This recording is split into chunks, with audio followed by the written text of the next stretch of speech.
Halo, bertemu lagi dengan saya di channel Nasrani Indonesia. Shalom Aleihim, Assalamualaikum dan Assalamualaikum.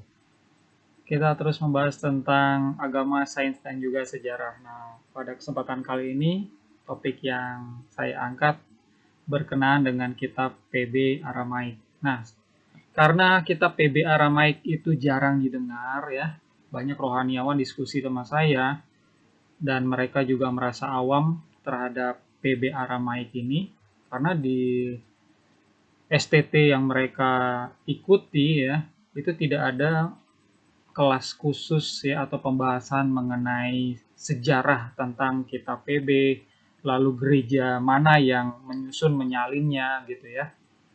Oleh karena itu saya coba share ya topik mengenai ini ya. Judulnya adalah tips mempelajari PB Aramaik bagi pemula part 1. Nah, saudara-saudara, saya harus akui dengan jujur kalau kompetensi saya juga bukan di dalam bahasa Aramaik. Ya, jadi saya banyak share tentang sejarah ya. Tapi untuk bahasa Aramaik sendiri saya banyak bertanya kepada rekan-rekan saya yang memang punya kompetensi di dalam hal ini. Dan saya juga mau bagikan kepada saudara bagaimana sih mempelajari kitab PB Aramaik itu sebagai pemula, ya. Nah, video ini saya bagi menjadi dua bagian saja, ya, yang mempelajari tentang website sih sebenarnya ya. Jadi isi dari website itu saya coba rinci seperti apa. Nah, dari kedua website inilah kita bisa belajar seperti apa isi kitab Perjanjian Baru. Jadi, ya, puji Tuhan kalau kita bisa mempelajarinya hanya dengan modal handphone dan wifi gitu ya. Nah, oh iya, sebelum ke sana ini ada buku menarik ya. Was the New Testament really written in Greek ya?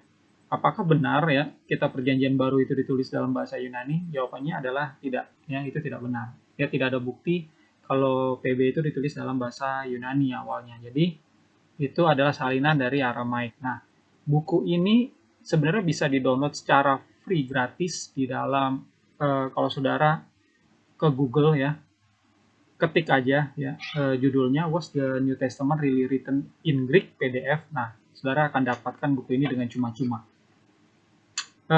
Penulisnya bukan saya, tapi ini dikompilasi oleh Rafael Tester ya. Lalu ada forwardnya dari Andrew Gabriel Root, dan ini ada hubungannya dengan apa yang akan saya sajikan. Baik, ya. Ini buku menarik. Jadi saudara bisa membuka wawasan saudara dengan membaca buku ini. Tapi ini masih di dalam bahasa Inggris ya. Semoga kedepannya saya bisa terjemahkan juga dalam bahasa Indonesia. Saya masuk ke dalam topik kita ya, tips mempelajari PB Aramaik bagi pemula, bagian yang pertama. Saya ajak saudara untuk membuka ya satu website. Saudara ketik di Google ya, misalnya gini, Pesita online gitu ya. Nah, nanti ada muncul beberapa website yang menyajikan tentang informasi Pesita atau PB Aramaik ini. Nah, dari beberapa website tersebut ya, pilih yang www.pesita.org ya.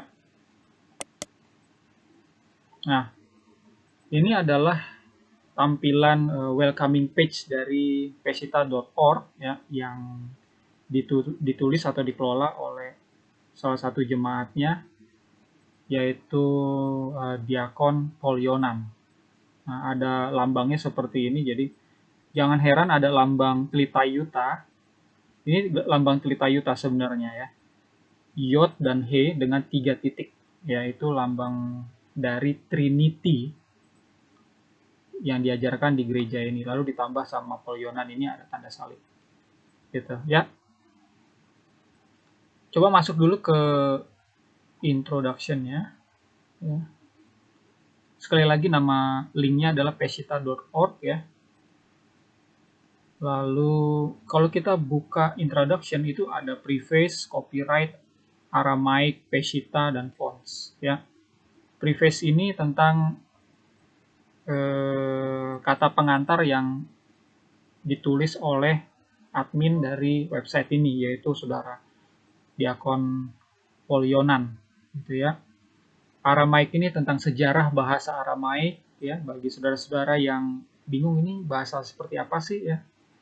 Ini adalah bahasa serumpun dengan Ibrani dan Arab, gitu ya. Nah, ini ada catatan singkat dari sejarah bahasa Aramaik itu seperti apa, bisa klik di sini. Lalu kalau mau tahu tentang sejarah singkat tentang Peshitta atau PB Aramaik juga tercatat di sini. Lalu kalau mau download fontsnya tuh di sini. Ya, saya coba klik yang preface atau kata pengantarnya. Nah, ini backgroundnya tuh ditulis seperti ini, kata pengantar dari saudara Paul, ya. Dia mendedikasikan ini, berterima kasih kepada Markanaya Dinka IV, ya, Katolikos Patriarch of the Church of the East, gitu ya. Jadi kalau saudara-saudara masih awam, apa sih Church of the East atau COE itu? COE ini adalah jemaat yang didirikan oleh Rasul Tadeus dan Rasul Thomas. Rasul Tadeus itu pergi ke Mesopotamia di kota Edessa.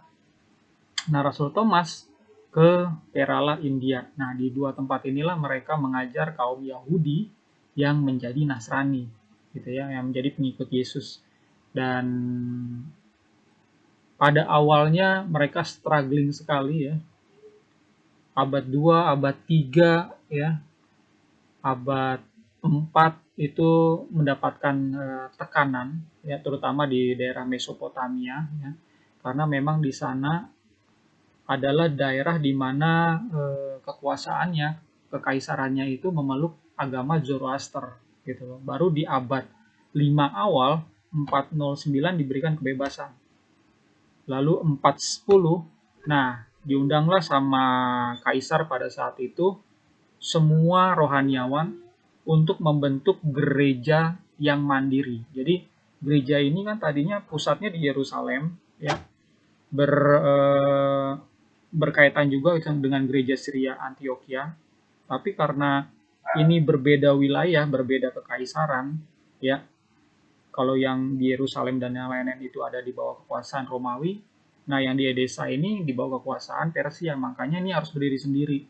Jadilah di abad ke-5 awal itu, ya, 410 itu, konsili yang menegaskan ini berdiri mandiri, Church of the East, gitu. Nah, Church of the East sampai sekarang itu masih ada, walaupun bercabang, gitu ya. Oke, ini adalah Paul de Yonan, penulisnya.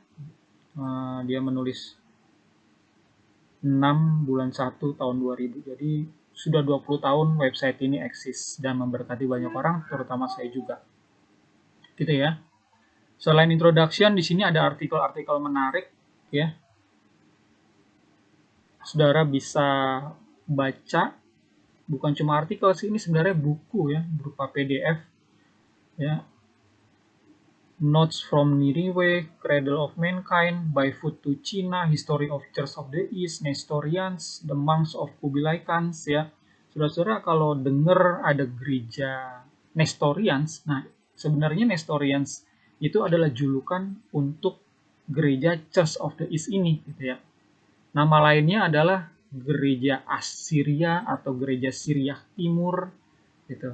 Nah, kalau ada yang bilang gereja Nestorians, ya ini adalah gerejanya, ya. Walaupun sebenarnya, ya, secara internal mereka jemaat ini menolak julukan ini sebab, ya, orang-orang Nestorian itu punya pengajaran yang tidak semuanya sama dengan jemaat Church of the East ini, gitu. Nah, saudara-saudara kalau lihat di sini, ya, ada W.A. Wigram, ya. Ya, beliau juga penulis beberapa buku sejarah, ya. Di sini ada 3, ya, buku sejarah. The Cradle of Mankind, The Story of Church of the East, sampai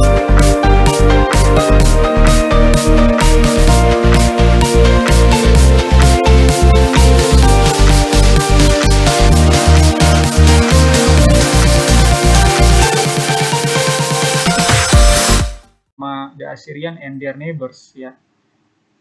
W.A. Wigram ini sebenarnya adalah seorang rohaniawan dari Anglikan ya, yang hidup di abad 20 awal. Beliau ini adalah temannya Uskup Agung almarhum kami ya. Jadi saya ditabiskan di Australia di gereja yang didirikan oleh Father John Ward. Nah, Father John Ward itu di Inggris berkawan baik dengan si Wigram ini karena dulunya pernah jadi sama-sama pelayanan di Anglikan gitu. Jadi Father Jones ini punya ayah, beliau adalah rohaniawan di Anglikan. Nah, setelah itu beliau traveling sana kemari dan mendirikan gereja rasuli yang mendapatkan tahbisan dari Church of the East ini. Makanya begitu saya ditabiskan juga ya oleh putranya, saya juga mewariskan banyak pengajaran dari Church of the East. Jadi seperti inilah sejarah gitu ya. Nah, dengan mempelajari buku-buku sejarah ini, saudara akan punya banyak pengetahuan seperti apa sih gereja unik ini gitu ya. Kenapa saya bilang unik? Karena ya ini gereja yang mempertahankan dari abad 1 ya sampai sekarang mempertahankan liturginya, kitab sucinya itu dalam Aramaik. Kalau gereja-gereja yang lain ya itu sudah memakai Septuaginta Yunani, lalu PB-nya juga PB Yunani gitu ya. Kalau yang Roma Katolik ya PB Yunaninya disalin diterjemahkan ke bahasa Latin ya. Sampai sekarang jadinya pakainya bahasa Latin. Terus umat Protestan memakai PB-nya itu kan PB dari Masoretik yang dibuat oleh orang Yahudi. Lalu PL-nya Masoretik, nah PB-nya itu dari dari kodeks-kodeks Yunani gitu ya. Nah, jadi ini beda sendiri nih gereja Church of the East ini. Benar-benar melestarikan bahasa kuno yang memang dipakai sama Yesus, bahasa Aramaik. Oke, ini benar-benar membuka wawasan kalau saudara bisa print out lalu membacanya. Nah, yang menarik lagi di dalam website ini ya, saudara bisa di sini ada interlinear targum ya. Targum itu adalah sebenarnya ini apa terjemahan dari kitab PL di abad 1. Kitab PL di abad 1 kan ada yang Ibrani tapi sebagian kecil itu tulis dalam Aramaik. Nah, orang Yahudi di abad 1 itu nggak bisa berbahasa Ibrani, jadi mereka bisanya bahasa tulis Aramaik. Oleh karena itu kitab itu diterjemahkan ke dalam bahasa Aramaik. Nah, jadinya apa? Jadinya targum gitu loh. Nah, targum ini dipakai oleh orang-orang Yahudi sebenarnya pada saat itu. Orang Yahudi yang tidak percaya Yesus. Nah, orang-orang Yahudi yang percaya Yesus itu pakainya Peshitta Tanakh. Nah, tapi kalau sekarang ini ya targum itu dibaca oleh orang-orang Kristen juga. Gitu ya. Di sini belum ada yang namanya PL Aramaik ya, Peshitta Tanakh itu belum ada. Di sini baru ada targum. Baik. Kalau untuk PB-nya, saudara-saudara, nah, saya tuh sering ditanya sama teman, seperti apa sih tulisan Aramaik gitu ya, di suatu ayat yang mereka cari. Lalu artinya itu apa gitu. Nah, saya sering mengutip download ya tulisan dari Paul Yonan. Ini adalah terjemahan beliau ya. Kitab Matius, Markus, Lukas, Yohanes, dan Kisah Para Rasul. Jadi yang lain-lainnya akan menyusul dalam proses yang sudah dikerjakan ya 5 kitab, 4 kitab Injil dan 1 kitab Kisah Para Rasul. Gitu ya. Nah, kitab Matius sendiri coba kita lihat nih. Nah, ini seperti ini tampilannya. Jadi ada huruf atau aksara Ibraninya ya. Lalu ada terjemahannya di bawahnya di dalam bahasa Inggris. Aksara-aksara Semitik ya, Ibrani, Aramaik, Arabik itu ditulis dari kanan ke kiri ya. Jadi di sini ayat 1 tulis gitu ya dari kanan ke kiri gitu. Terus ayat 2 kanan ke kiri. Jadi saya sendiri belum bisa membacanya langsung ya. Tapi paling tidak saya dibantu kata per katanya itu artinya itu apa ya. Jadi karena di sini kata per kata yang diterjemahkan, makanya di sini ditulis interlinear. NT, interlinear New Testament. Jadi terjemahan kata per kata. Jadi kalau mau dibaca lengkap itu satu kalimat, itu harus disusun ulang supaya lebih enak dibacanya. Ya. Itu ya. Jadi saudara bisa free download satu persatu nih. Download gitu ya. Begitu juga di sini Markus. Ya. Luka itu adalah Lukas, Yohanan, ya. Kalau bahasa Aramaik untuk sabda itu adalah milta. Ini dia milta. Milta de Allaha, sabda Allaha. Ya, bahasa Ibraninya Davar Ha Elohim. Itu ya. Lalu nih Kisah Para Rasul. Oke. Nah, yang tidak kalah menarik sebenarnya di website ini ya. Kenapa saya bilang saya rekomendasikan website ini, karena di sini ada forumnya untuk belajar lebih jauh ya. Kalau ini kan kita belajar sendiri kan ya, dari baca buku terus baca langsung ayat per ayatnya gitu ya. Nah, kalau mau lebih jauh di sini ada forum untuk bertanya jawab yang diasuh oleh si Paul Yonan juga gitu. Selain beliau ya ada rekan-rekan sarjana Aramaik, sarjana bahasa juga yang membantu kita semua yang awal ini, yang awam ini untuk mengerti ini konteks bahasa ini ya, itu seperti apa gitu ya. Jadi ini benar-benar membantu ya. Saya sekilas aja ya, saya perlihatkan di sini ya, New Testament Forum itu untuk Aramaik Primacy Forum ya. Diskusinya itu dengan klik ini ya, ada 465 threads ya atau topik. Terus orang yang posting itu pertanyaan atau penjelasan itu ada 3000 sekian. Mistranslation atau salah terjemahan tentang poetry ya, tentang poetry itu apa puisi gitu ya. Nah, ada juga di sini terus ada Orsme split words ya. Pembagiannya seperti ini ya. Ada split words itu maksudnya adalah gini, saudara. Kalau saudara mempelajari kitab atau naskah-naskah Yunani, itu kan ya, naskah Yunani kan tersebar dari abad 4, 5, 6, 7, 8. Ada ratusan. Ternyata tidak ada dua naskah Yunani yang sama persis, itu nggak ada. Pasti berbeda satu sama lain. Itulah yang membuat bingung sebenarnya untuk mempelajari ini. Nah, makanya tuh ada pembagian kompilasi. Ada yang namanya majority text, ada textus receptus, ada critical text. Kenapa? Karena memang harus dibuat demikian oleh para rohaniawannya supaya bisa disajikan. Ini loh ya, PB Yunani, terjemahan Inggris. Nah ini loh gitu kan, dikasih gitu kan. Ada terjemahan King James, New King James, NIV dan lain sebagainya ya. Kenapa? Karena memang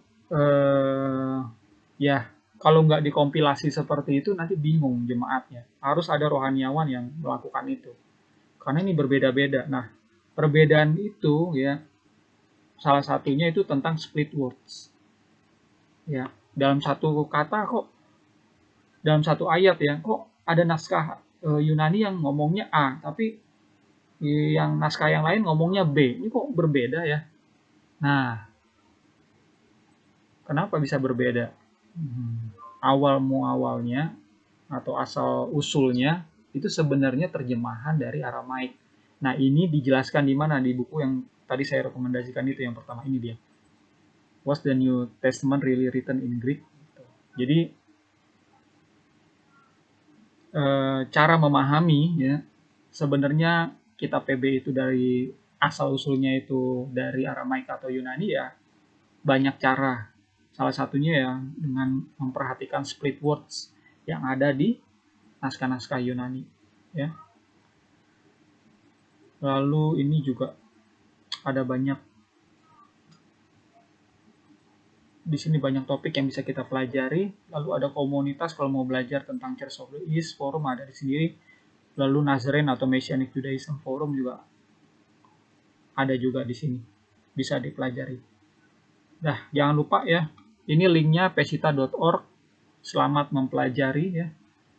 Dan kalau saudara-saudara tertarik, saudara bisa daftar jadi member di sini, di forum sini, lalu mulai aktif bertanya jawab.